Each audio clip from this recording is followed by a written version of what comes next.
En septembre 2018, 5000 ex-hockeyeurs de la Ligue nationale de hockey ont accusé Gary Bettman de ne pas avoir fait les mesures nécessaires pour contrer les commotions cérébrales. Le commissaire ne fait pas l'unanimité auprès des joueurs. La décision de ne pas mettre en place un protocole plus avancé a créé une bombe médiatique.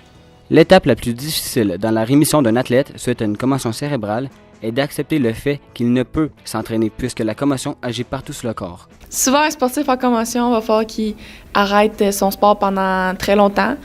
Ça peut être 3 mois, ça peut être 6 mois, ça dépend vraiment de la sorte de commotion.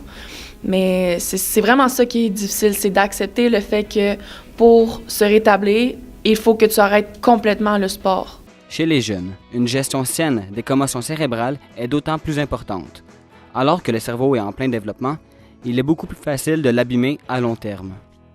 Bien, en fait, moi, comme je couvre la Ligue de hockey Média 3 du Québec, je suis plutôt avec des jeunes principalement entre 15 et 17 ans, très rarement 18 ans, mais ça arrive. À ce moment-là, donc, c'est la fin de l'adolescence. C'est sûr que le cerveau est en développement à ce moment-là, donc il faut vraiment gérer les commotions cérébrales d'une autre manière. Mais vraiment, ce que je pourrais dire, c'est que revenir au jeu hâtivement, plus rapidement, ne sert à rien parce qu'à ce moment-là, c'est sûr que les performances sur glace ou peu importe le sport, en fait, ne seront pas à ton meilleur, ne seront pas à ton égal de l'habitude. Et en fait, ça va juste faire en sorte que plus jamais tu vas revenir à ton niveau maximum. La mauvaise gestion des commotions cérébrales chez un jeune peut avoir des répercussions à long terme sur son corps. Alors que son cerveau est en plein développement, un contact au cerveau peut être très nuisible et ce, à long terme.